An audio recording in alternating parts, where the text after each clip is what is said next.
Hey, what's going on, Premiere Pro users? Welcome back to the Premiere Brocast. I'm your host, Sean Schools. Thank you so much for joining me. We got two tutorials for you today. The first one is by Justin Odisho, and it's 5 music video effects in Premiere Pro.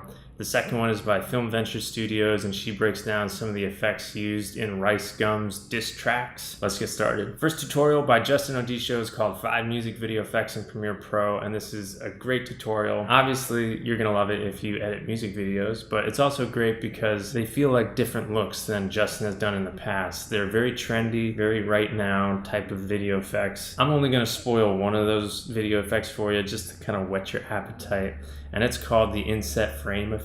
And this is simply done by duplicating your video clip, one track above the next, so you can do it 2, 3, or more times. And for each one, you're gonna scale down just a little bit more. So it almost looks like you're creating kind of like this hallway, kind of like a picture-in-picture effect, but it's all in the center. Then you can trim the handles of your video clip so that each inset frame kind of just pops on. You can do that to the beat of your music track, of course. One thing I'd like to see done with this effect is to animate the inset frames so they kind of follow the action around the frame. I think it could create like some really trippy looks.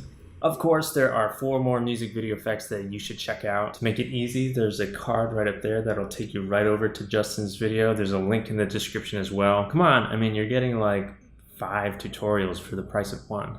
The second tutorial is by FilmVentureStudio, and she breaks down some of the video effects used in Ricegum's diss tracks. We're not here to diss anybody, but obviously these video effects can be used for whatever project you're working on. And this is very similar to Justin's tutorial in that you're getting like 6 effects for the price of 1 tutorial. I'm gonna spoil the first one for you just so you feel the urge to go on and watch the rest of them. It's called the whip pan effect, and this is the same thing that you can create in camera where you whip pan the camera at the end of a shot and then begin the incoming shot with a whip pan in the same direction. And thanks to all the motion blur when you're whip panning, it's easy to hide an edit point there. FilmVentureStudio is going to show you how to do this digitally in Premiere Pro. Her method for creating this effect requires that you download her 6-screen preset. I'll provide the link to it in the description below. And all this is a combination of the replicate and several mirror effects. And when it's applied to your clip, it actually builds out your clip so that you have multiple mirrored frames of your clip. It's the same foundation used for all of that,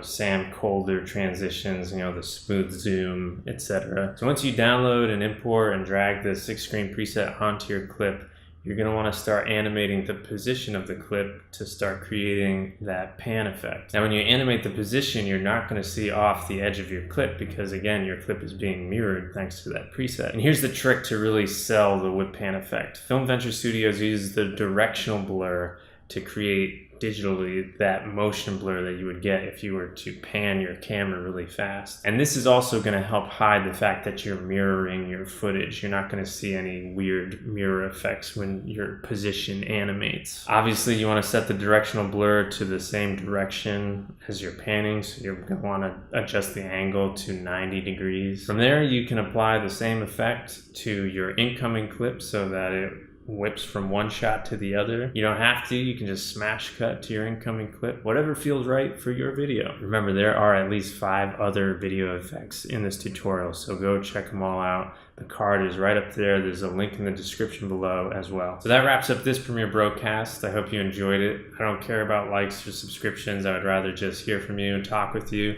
If you have a Premiere Pro question, you can leave it in the comments below, and we will see you on Thursday. Thanks for watching.